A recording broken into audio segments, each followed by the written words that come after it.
Tá? Porque a palavra que Deus colocou no meu coração é breve, é curta, mas ela é para uma pessoa que está passando por um momento difícil.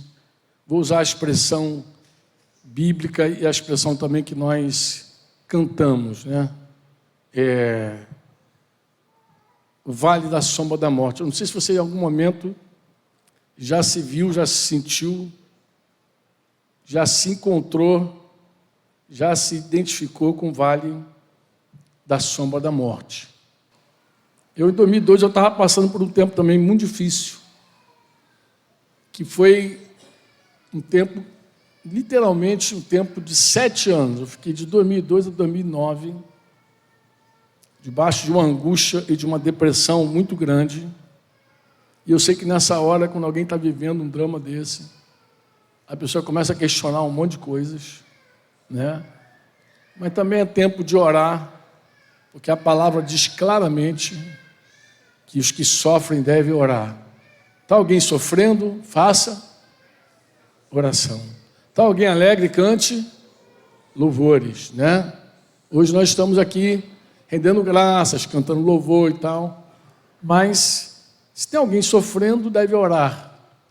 Eu lembro, por exemplo, que nesse tempo, uma oração que eu tomei para a minha vida, quero começar com ela aqui, né? Porque se você está vivendo um momento difícil, por sentimento, por fato. O que é sentimento ou fato? Vou explicar. Em 2002 eu comecei, startou em mim, alguns sabem, porque leram o livro Aquietai-vos. Tive uma crise de pânico, não sei qual o nome que dá, síndrome do pânico, crise de pânico, crise de ansiedade, sei lá o nome técnico, já tem outros nomes aí mais modernos, mas o fato é que teu coração dispara, você começa a suar desesperadamente, você tem a certeza absoluta que vai morrer. Certeza. Ninguém consegue te tranquilizar, te acalmar, né? Eu fiz uma escolha difícil na ocasião, mas é a escolha de fé, que eu falei, não vou buscar na ciência solução para isso, não vou tomar remédio, não vou. A escolha foi difícil, as pessoas me respeitaram no início, os irmãos mais próximos, mas depois eles se aquietaram e aí começaram a me respeitar e a considerar que era meu momento com Deus. Estou falando isso para explicar o que é sofrimento, sentimento, alma e de fato, né? Mas, naquele momento, as pessoas diziam, e os médicos também diziam, é uma impressão, porque eu fui no médico pelo menos uma vez para saber, foi o dia que eu passei mal, eu fui ao médico. E ele disse que estava tudo bem, que eu precisava me aquietar a alma. Mas eu estava convencido de que eu iria morrer. Na última vez que eu vim aqui, ou seja, 2 semanas, tinha um rapaz aqui, entre nós, que depois me chamaram para orar por ele, que ele queria se suicidar. Ele estava com um sentimento suicida. Imagina, uma pessoa com sentimento suicida, um jovem de 20 e poucos anos. Eu falei, quantos anos você tem? Acho que 21, 22 anos. E eu perguntei a ele, mas por que você quer se matar? E ele falou, eu não aguento mais sofrer. Um jovem saudável, de 22 anos, querendo se matar. Obviamente, o problema dele não é um problema físico, é a alma, o sofrimento dele é angústia, a alma, a depressão. Ele não tinha nada no seu físico, um jovem forte, saudável. Ele queria morrer com as taxas todas no lugar, com todas as taxas, com tudo que o médico podia dizer, você não tem nada, mas ele queria sim ainda morrer. Por quê? Porque o sofrimento dele, a angústia dele era na alma, sofrimento na alma. E aí é um tipo de sofrimento que as pessoas também querem escapar, também querem fugir, não querem viver, não querem passar. Obviamente, é terrível quando você cai nessa angústia, nessa depressão, nessa tristeza, nesse sofrimento, né? Mas isso pode ficar pior. Como assim pode ficar pior? Claro que pode ficar pior. Quando você vai ao médico, me aconteceu aí em 2005, 2006, não fui ao médico, mas acidentalmente eu descobri que estava doente mesmo. Na casa, visitando meu paizinho, meu pai fazendo lá uns testes lá de glicose, mas não sei o que, ele resolveu furar meu dedo. E aí descobri que a glicose estava mais de 300, sei lá, na época, quanto estava. E aí eu descobri que estava doente mesmo. Então, a angústia só aumenta. Mas Deus me falou algo naquele tempo. Ele falou assim comigo: o que mudou? Se antes eu precisava confiar em Deus, o que mudou? Os exames mudaram? Minha fé? Minha confiança? Foi a prova de que eu tinha algo realmente que iria mudar a minha confiança e a minha fé? O meu descanso? O meu louvor? Bem, abre a tua Bíblia no Salmo 88, que diz assim. Vamos ler o Salmo, porque é um salmo, é uma oração, tem até um título de A Oração de um Sofredor. Não é de Davi, é dos filhos de Corá, mas é um salmo de quem está sofrendo, de quem está padecendo. E quando você está sofrendo, é muito interessante, eu até recomendo, quando você sofre, leia a Bíblia, mas especialmente leia os salmos. Por quê? Porque o salmo é um retrato da nossa alma. Os salmos refletem muito a nossa psique. Então é muito tremendo quando você lê os salmos e vê que a alma está ali, embora algumas vezes o salmista deixe a pista de que está com febre, de que está doente, de que está com os ossos esmagados, ele deixa uma pista de que está sofrendo no corpo, mas o que está retratado ali é a alma. Ó Senhor, Deus da minha salvação, dia e noite clamo diante de Ti. Aí começa. Quando você sofre, é exatamente assim. É a oração de dia e a oração de noite. E às vezes a noite é uma noite sem sono, insônia, né? E quando está angustiado, é possível que você não queira dormir, com medo de dormir, ter um problema dormindo e não ter como se... o medo de dormir. É desse jeito, falando sério, a pessoa tem medo de dormir, medo de ter uma apneia e morrer. Mas quanto mais tempo você fica sem dormir, pior a tua angústia, né? E muita gente, quando vai dormir, já está ansiosa por dormir. Alguns querem dormir, não deitam para descansar, deitam para dormir. Já viveu isso já? Que você não deita para descansar? Eu digo assim, eu aprendi a descansar, não dormir. Dormir é um detalhe, dormir é consequência. Dormir, você dorme quando se descansa. Você dorme até de dia, se deixar. Vai descansar, vai tirar um cochilinho, vai deitar a cabeça depois do almoço. O que vai acontecer contigo? Daqui a pouco tu está em Nárnia, né? Mas quando você está ansioso, não é assim. Quando você está ansioso, você quer dormir. E aí você quer ter domínio sobre o sono. E aí isso dificulta muito. Mas clamo de dia e de noite diante de Ti. Chegue à Tua presença a minha oração. Inclina os Teus ouvidos ao meu clamor, pois a minha alma está cheia de angústias e a minha vida já se aproxima da morte. Olha a certeza que a pessoa tem. A pessoa tem uma certeza de que ela vai morrer. Sou contado com os que descem ao abismo. Vocês sabem que esses salmos de sofredor também fala de Jesus. Vocês sabem que são salmos proféticos descrevendo o sofrimento de Jesus, né? Vocês sabem disso, né?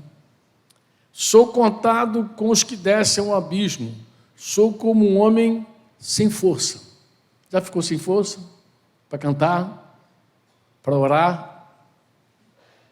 Já ouviu alguém dizer assim, cara, eu não tenho força nem para orar. não tem força nem para louvar. Chega numa reunião como essa, não tem nem gás.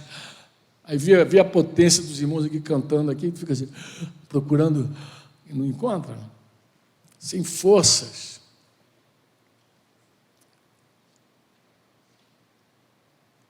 Atirado entre os mortos, como os feridos de morte, que jazem na sepultura, dos quais já não te lembras, pois foram abandonados pelas tuas mãos.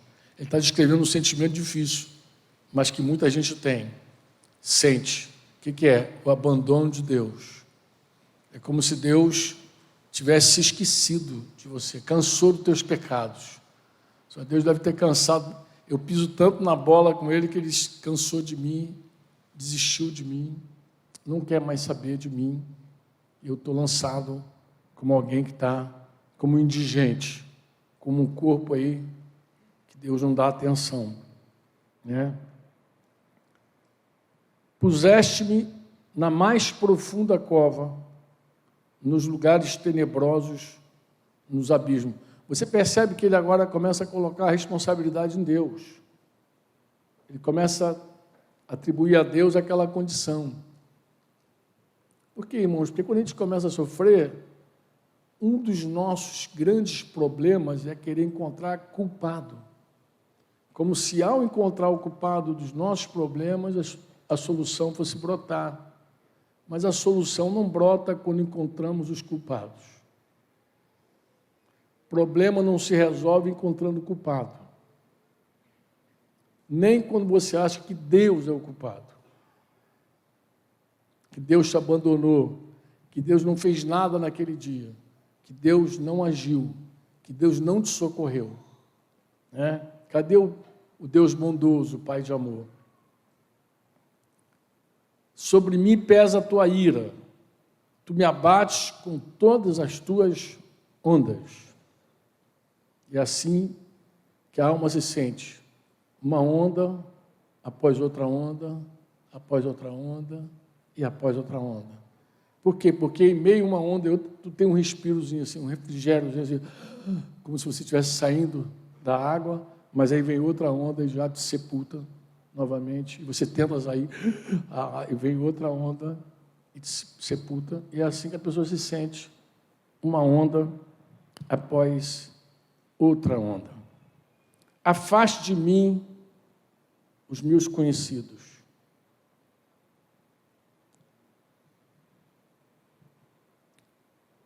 Desculpa, afastaste de mim os meus conhecidos. E me fizeste objeto de abominação para com eles. Outra também carga que as pessoas levam, uma sensação de abandono dos irmãos, da igreja, de que as pessoas que você ama te deixam, que as pessoas não estão preocupadas com tua dor, com teu sofrimento, que elas não estão vendo o que você está passando, elas não estão percebendo a tua dor. Imagina um momento como esse de Copa do Mundo, você passando uma tribulação, porque 2002 era a Copa do Mundo. Eu lembro exatamente como eu estava. E as pessoas queriam ver o jogo, pô. Natural, né? Todo mundo queria ver jogo, e eu ali, desesperado, querendo Deus, querendo o Senhor. Eu não queria jogo, eu queria o Senhor. E os jogos eram de madrugada, que era no Japão e Coreia, lembram lá? E as pessoas queriam ver jogos. E eu me lamentava, sozinho. Mas, ao mesmo tempo, ficava uma guerra, eu não queria ser egoísta, eu não queria dizer, poxa, por que eu não me alegro com meus irmãos? É um drama demais. Os meus olhos desfalecem de aflição. Desculpa, vou ler o versículo final aqui, a frase final do versículo 8. Estou preso e não vejo como sair. Os meus olhos desfalecem de aflição, dia após dia. Venho clamando a Ti, Senhor, e a Ti levanto as minhas mãos. Agora, olha a pergunta do salmista aqui. Será que farás maravilhas para os mortos? Ou será que os finados se levantarão para te louvar? Há louvor na sepultura? É isso que ele está perguntando. Qual é a graça de tu me matar? Tu vai me matar, mas eu posso, por acaso, da minha cova te louvar? Davi também já tinha dito isso em outro momento. Eu posso da minha cova te louvar?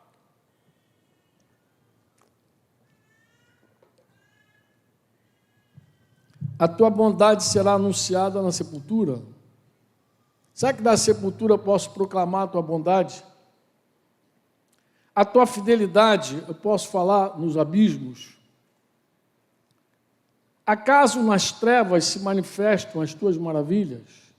Lembrando que Jesus desceu ao mais profundo abismo e anunciou, anunciou o Evangelho aos que estavam nas trevas. E a tua justiça na terra do esquecimento, será que eu posso falar? Mas eu, Senhor, clamo a Ti por socorro, e de madrugada dirijo a Ti a minha oração. Por que rejeitas, Senhor, a minha alma, e ocultas de mim o Teu rosto? Não vou falar para não ser redundante. Tu vê a crise dele com Deus. Ando aflito e prestes a morrer desde moço. Sob o peso dos teus terrores estou desorientado. Sobre mim passou a tua ira, os teus terrores acabaram comigo. O dia todo eles me rodeiam como água. Há um tempo me circundam, o tempo inteiro. Para longe de mim afastaste os amigos e companheiros. Os meus conhecidos agora são as trevas. O que você está vivendo? Você está no vale das trevas, no vale da sombra da morte. Não tem amigos, não tem quem entenda, não tem quem se identifique com o teu problema, não tem quem consiga, e parece que Deus também não está nem aí para você. Parece. Mas isso não é verdade. Isso não é verdade. Amém? Isso não é verdade. Eu queria, antes de seguir, respondendo algumas perguntas, eu quero lembrar para você aqui o versículo 6 do Salmo 150. O versículo 6 do Salmo 150. Vai dizer que você que respira, eu que respiro, nós que estamos respirando, não importa o drama que a gente está vivendo, o problema que a gente está passando, não importa o que nós devemos fazer. O que a gente precisa fazer? Todo o ser que respira, louve ao Senhor. Você está respirando ainda, tanto que você está me ouvindo. Ou aqui ou em casa, depois, você está me ouvindo. Então você está respirando. Então, já que você respira, eu não sei como está a tua vida, teu corpo, tua alma, mas você está respirando. Então começa a louvar a Deus. Há muitos anos havia um livro cujo título era O Louvor que Liberta. Por que louvar, Franco? O que é louvor, de fato? Tem muita gente que pensa que louvor é só cantar, é só ministrar a canção. Mas louvor, amado, é o reconhecimento, é a visão, é a percepção que você tem de que Deus está contigo. Não contra você, mas contigo. Ele não é contra você, ele é com você. Isso é louvor. Louvor é saber que ele está contigo. Quando Davi disse, ainda que eu ande pelo vale da sombra da morte, não terei medo, não temerei. E ele explica por quê.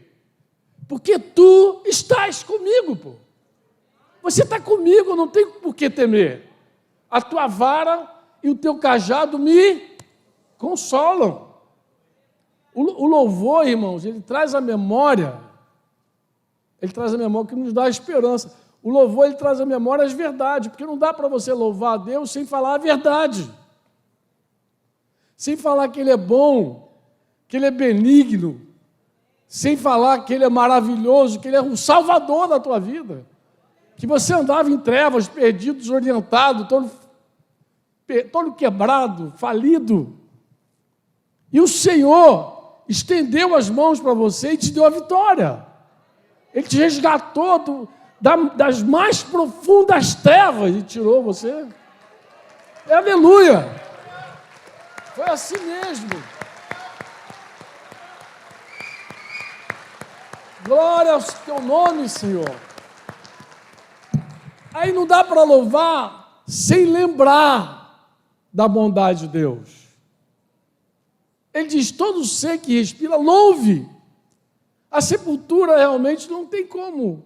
Parou de respirar. Agora não vai sair mais nenhuma uma canção, nenhuma ação de graça, nenhuma gratidão mais, que parou de respirar. Mas você está respirando. Você respira. Você respira. E não há como louvar sem ser grato. Não há como louvar sem resgatar as verdades. Sem ver a soberania de Deus. Amém? Sem ver a soberania de Deus. Quando Deus fala assim, e mais uma vez Ele diz para Israel, não tenha medo. Diga, não temas. Diga, não tenha medo. Ele explica por quê. Porque eu sou contigo. Porque eu sou contigo. É Deus que está com você. É o Senhor que está contigo. Mas, Franco, parece que Ele está tão... Parece, mas não está. Mas, Franco, por que Deus me deixa entrar num turbilhão desse? Primeiro, vou falar primeiro, não sei se é essa a ordem de prioridade, mas vou te falar umas verdades que você precisa ouvir. Em primeiro lugar, é o que me vem à mente aqui, tá? É que, em geral, nós somos muito sentimentais. Inclusive, muito da nossa fé se fundamenta no sentimento. É tão forte isso, que se a gente vier a uma reunião como essa e não sentir, a gente diz que a reunião não foi boa. Mas isso não é verdade também. Porque Deus está aqui independente dos nossos sentimentos. Ele está aqui porque Jesus falou que estaria aqui. Onde 2 ou 3 se reunirem em meu nome, ali estarei. Pô, estou, na verdade, não estarei, estou. É um fato. Mas quando é que a gente sai dessa,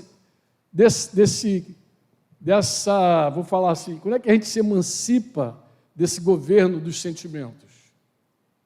A gente se emancipa quando a gente precisa andar por fé de verdade. Porque a fé não tem nada a ver com sentimento. Fé não é sentimento. A fé, ela, em primeiro lugar, é algo do coração. Disse Paulo aos Romanos 10 lá. Você crê com o coração, confessa com a boca. É algo do coração, é algo que está dentro de você. Fé é uma certeza dentro do peito. É uma certeza dentro do peito. É muito legal quando você tem certeza que Deus está contigo. Deus está comigo. Você tem certeza dentro de você. E o sentimento? O sentimento vai esperar, vai ficar em segundo plano. Eu tenho certeza. Uma convicção. E aí a gente começa, então, a se libertar dessa coisa chamada sentimento, emoção, que faz parte da nossa vida. Nunca vai deixar de fazer, mas que não deve presidir a nossa vida. Porque quem é presidido por sentimentos leva uma vida muito instável. Ora está em cima, ora está embaixo, porque os sentimentos são instáveis. A fé não. A fé ela é perene, ela é serena, ela é convicta. Amém? A fé é segura. A fé é segura. Então, viver por fé. Deus quer que vivamos por fé. Outra coisa que Deus quer é que a gente conheça Ele. Conheça. Você lembra que eu falei naquela semana sobre 5 conselhos que você deve tomar para a tua vida, para crescer? Eu falei de crescer em fé e crescer em conhecimento. A vida eterna, disse Jesus lá em João 17, é que te conheçam. Conheço a ti. Conheço o único Deus verdadeiro e a Jesus que tu enviaste. A vida eterna é conhecimento. Eu não estou falando de saber, eu estou falando de experimentar o Senhor. E como é que a gente experimenta? Vivendo. Você só sabe que Deus é provedor, Jeová Jireh, quando falta. Se você não passar nenhuma falta, você não vai saber que Deus é Jeová Jireh. Você só sabe quando você vive, quando você passa. Amém? Jeová Nissi, Jeová Rafá, meu filho ali, Rafael. Rafá é o que cura, é o que sara. Mas quando é que você sabe que Deus sara? Como é que você sabe? Não, de verdade. Por hora você sabe que o remédio sara, remedia, pelo menos se não sara, remedia. Que o doutor fulano é muito legal, que a doutora fulano é joia. Mas eu quero saber quando é que você pode dizer assim, o Senhor cura. Quando é que você pode dizer isso? Quando você provou o milagre dele. Você não vai falar porque alguém disse, você vai falar porque você viveu.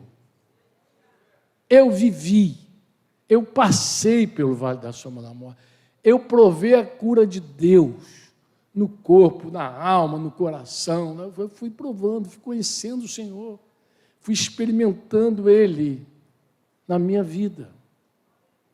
Não há como, amado, escapar disso. A nossa vida não é uma vida na sala de aula estudando teologia. A nossa jornada é uma jornada de conhecimento. Nós não conhecemos o Senhor apenas quando lemos e somos revelados, nós conhecemos quando experimentamos Ele na nossa vida.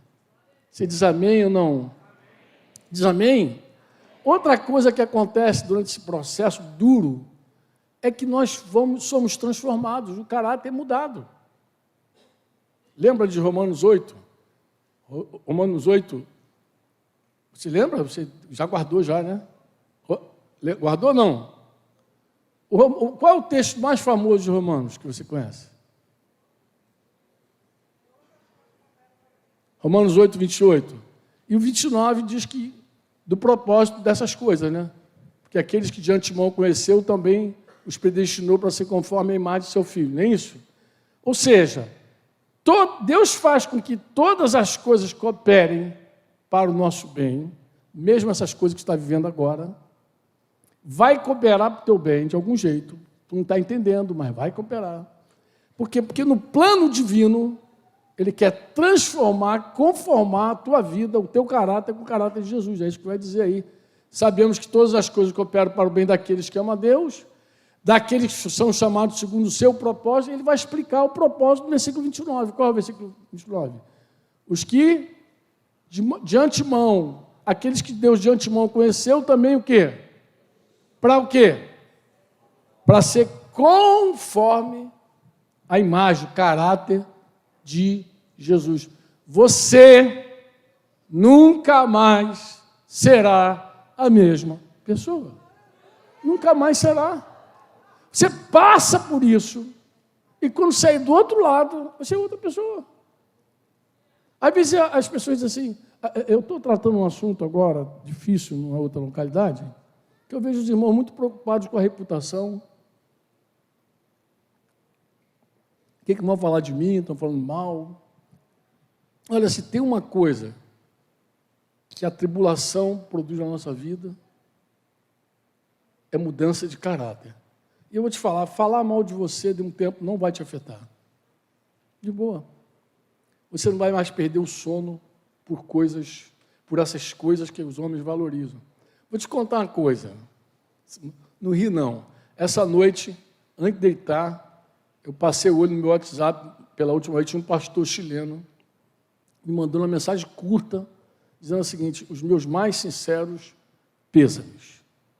E eu fiquei preocupado. Aí respondi para ele, sabe que você está mandando a mensagem para a pessoa errada? Já era tarde. E ele não me respondeu. E eu fiquei pensando, sabe que tem alguma notícia na internet? Porque nessa hora, tua mente quer ser assaltada, sempre. Tudo que acontece estranho na vida, a tendência é a tua mente ser assaltada para o lado ruim, negativo, né? Triste. O que dá a entender? Um monte de coisa que acontece, às vezes, na vida de alguém, a internet sabe primeiro. Sabe disso? Morreu alguém, a internet sabe primeiro. A pessoa, alguém te mandar os pêsames de noite? Eu falei, meu Deus, minha mulher está dormindo. Está lá. Fui até lá dar um confere para ver se está tudo bem. Está ali. Meus filhos estão aqui pertinho, não estou viajando. A igreja, sabe que alguém da igreja partiu? Aí procurei assim rapidamente, bem em suma. Depois falei, sabe uma coisa, mano? Eu vou descansar. Se acontecer alguma coisa, o que eu posso fazer? Eu não sou Deus. Eu vou dormir, porque se acontecer alguma coisa, tem que estar mais forte amanhã. E fui descansar. Dormi hoje de manhã. Ele falou para mim assim, é que eu sou ruim de broma, né? Ruim de piada. Sou ruim, né? De piada. Eu queria falar do Brasil, que o Brasil perdeu. Eu falei, fala sério. Aí ri. Eu ri, cara. Eu falei, amado, isso não me afeta mais. Isso já me afetou. Claro que já me afetou. Já fiquei triste. Quando a seleção... Eu vi... A primeira Copa do Mundo que eu assisti, eu tinha 10 anos. Na casa de um amigo que tinha televisão. O Brasil foi tricampeão. Com Pelé e tudo. Depois assisti outras Copas mais. Você já imagina, né? Dos Estados Unidos, aquela que Marcão foi pregar na Presbiteriana, ficou sozinho lá.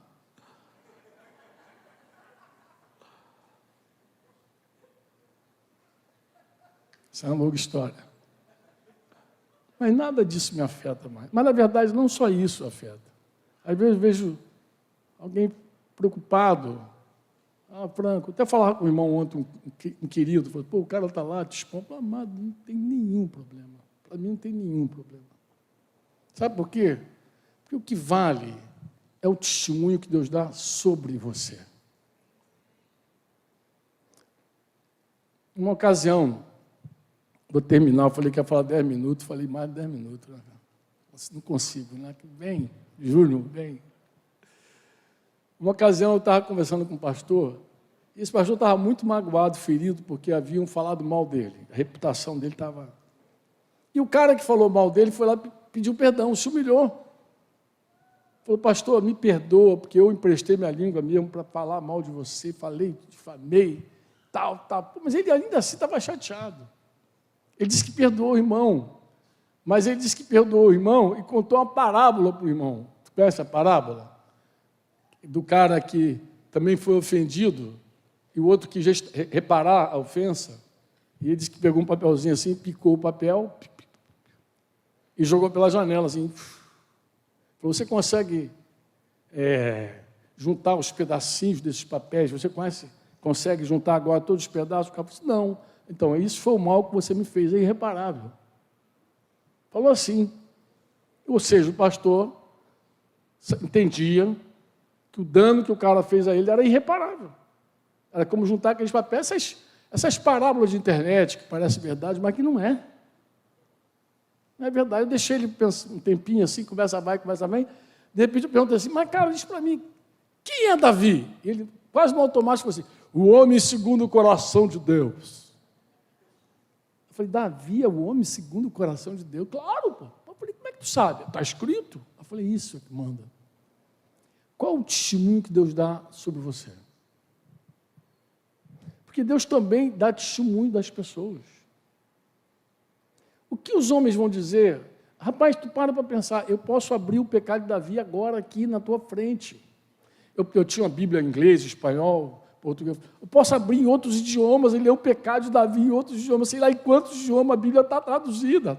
Eu tenho até uma Bíblia, não está o Velho Testamento, está o Novo, Yanomami, a tribo Yanomami. Mas se tivesse o Novo Testamento... Não, mas no Novo Testamento dá até para dizer alguma coisa lá em Atos dos Apóstolos, quando narra lá sobre Davi, alguma coisa. mas diz que Davi é um homem segundo o coração de Deus. Eu posso abrir a Bíblia aqui do Velho Testamento e ler os pecados de Davi. Mas por que a gente lê tanto os pecados de Davi, mas não consegue pensar em Davi como um adúltero, homicida, um homem vaidoso que fez um censo carnal? Por que, amados? Porque Deus falou que aquele homem era o homem segundo o coração dele. Ponto. Ponto. O testemunho de Deus é que vale. O que as pessoas falam, que elas ficam, olha, puxa, não sei, tem nenhum peso mais. Mas quando é que você chega a esse descanso? Quando Deus moe você. Então, um dos propósitos de Deus, nesse teu sofrimento, é mudar quem você é. Hoje, se você souber que alguém está fazendo fofoca de você, você perde o sono.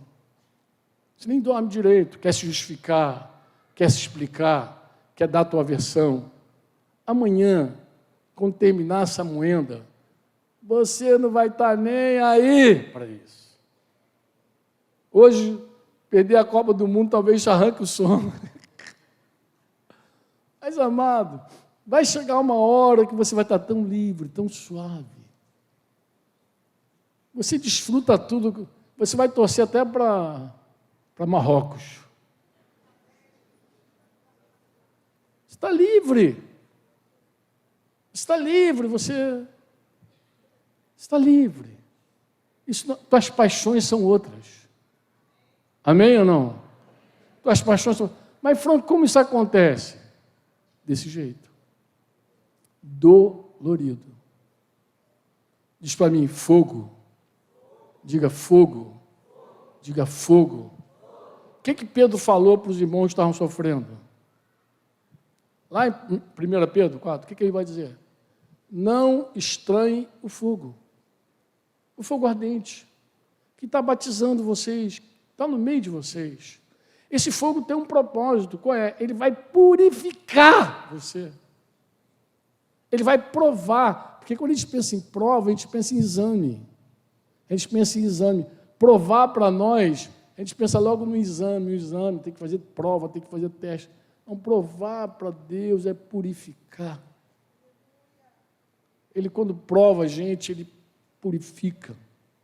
Ele mete um fogo tão intenso, que as impurezas vão brotando. Claro que é horrível, que são nessas horas também que a gente se vê melhor. E a gente pensa que aquelas coisas que estavam vencidas dentro de nós, tinham morrido, elas voltam com força. O monstro aparece de novo. O monstro da Lagoa Negra. Eu pensei que esse troço estava morto, mas está vivo. Mas quando é que ele aparece? No fogo que ele aparece. Quando o fogo vem, ele aparece. Mas é no fogo também que você começa a se arrepender, dizer, não quero isso para mim, Senhor. Eu não quero isso para mim, Senhor. Eu rejeito isso. Eu não quero ser assim. Eu não quero ser essa pessoa. Sabe aquela pessoa que você aceitava antes, dizia, eu nasci assim, eu morri assim, vou crescer assim, vou ser sempre assim. Você não quer mais ser. Você não quer, Senhor, eu não quero ser assim. Eu nasci assim, mas eu não quero ser assim. Eu cresci assim, mas eu não quero ser assim. Minha avó era assim, minha mãe era assim, mas eu não quero ser assim. Eu quero ser como Jesus. Eu quero ser simplesmente como Ele. Molda-me, transforma-me, purifica-me, renova-me. Quantas orações nós cantamos assim? Purifica-me, molda-me. Quantas? Transforma-me. Quantas? Quantos louvores assim? Purifica-me, limpa-me, Senhor. Tem tantas canções, hoje a gente traduziu do espanhol para português. Eu queria terminar assim, contigo. Você não chegou no teu final. Não é o teu fim da tua vida. Mas eu gostaria que fosse o fim de você. Como assim, Franco? Não é. É diferente chegar ao final da vida, chegar ao fim de si mesmo. Diga comigo, o fim de si mesmo. Muita gente chega, acha que é o final da vida, mas Deus não quer levar você ao final da tua vida. Se Ele quisesse, você já tinha acabado, você não estava mais respirando. Meu. Ele quer levar você ao fim de si mesmo. A pessoa que eu me lembro agora precisa é Pedro. Aquele homem impulsivo, cheio de si, cria que era um discípulo. Mas Jesus falou que ele ia passar numa prova difícil. Pedro disse que estaria com Jesus até o final. Mas não foi assim, foi? Foi? Negou uma, duas, esbravejou, amaldiçoou.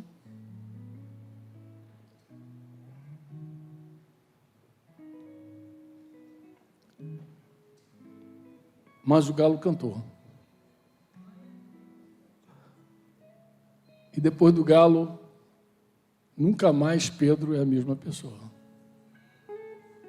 É interessante a conversa de Jesus com Pedro, né? Jesus, dias depois, chama Pedro. E chama ele para apacentar a igreja, pastorear a igreja. Não é teu fim, eu te garanto. Eu estou aqui para dizer isso. Eu falei que podia ser para uma única pessoa. Eu vim aqui para dizer, assim diz o Senhor. Eu estou com você. Você não me sente, você não me vê, mas eu estou contigo. Você acha que eu estou contra você? Você acha que eu te trouxe até aqui para acabar contigo, mas eu sou contigo. Eu tenho propósito na tua vida, diz o Senhor. Meu plano é de que você seja firme na fé. Meu plano é que você me conheça de verdade, diz o Senhor. Me conheça de coração, de alma, diz o Senhor. Eu estou aqui para te falar isso. O Senhor quer mudar a tua vida. Assim diz o Senhor, estou aqui para mudar você. Eu te trouxe até aqui para transformar você. Você nunca mais será a mesma pessoa. Franco, o que eu faço? Ore. Louve. Todo ser que respira está respirando. Dá uma palavra para o Senhor de gratidão. Reconhece o Senhor em todos os seus caminhos. Ele vai endireitar as tuas veredas, os teus caminhos. Ele vai endireitar. Fala com o Senhor de novo. Senhor, eu sei que tu está nesse negócio. Eu sei que tu tem comando, tem mando.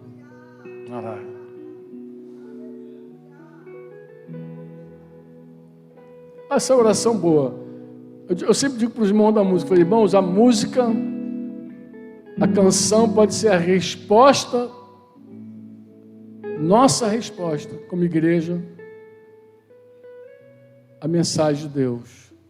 Se você quiser dizer isso para o Senhor, que essa canção sugere, fica de pé, com toda a liberdade, e vamos dizer para Ele, renova-me, Senhor.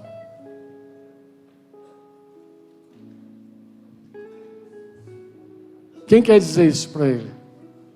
Quem quer fazer essa oração? Vamos fazer assim, ó. Se você dizer assim, pô, Franco, essa palavra é integral para mim. Sai do teu lugar, vem aqui. Eu vou pedir alguns irmãos para orar contigo, com liberdade. Você só diz assim, Franco, essa palavra é para a minha vida. Eu estou passando por um momento muito difícil. Estou passando por um vale. Só vejo escuridão. Meus olhos não estão vendo a luz.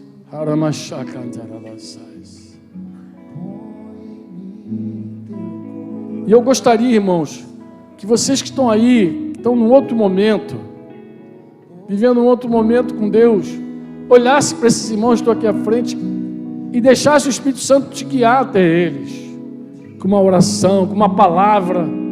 Fique à vontade, não fica constrangido também para orar, não. Ora se Deus te guiar para orar. Se Deus te der uma palavra para orar, se Deus dirigir você para orar, sai do teu lugar e vem e diz: irmãos, eu tenho uma palavra de Deus para você. Ou então só ora, ou então só abraça a pessoa. Às vezes é um abraço que ela está precisando só. Às vezes é só um abraço, só para dizer: eu estou contigo.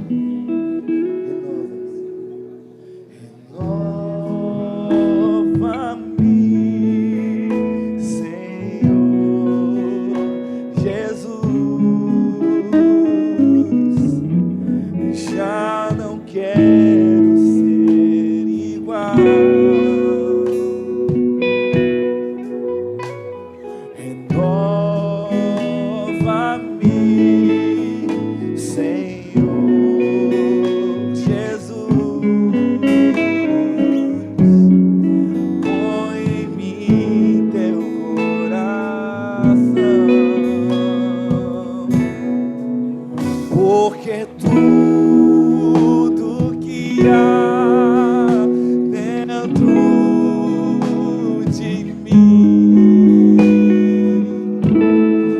necessita ser mudado,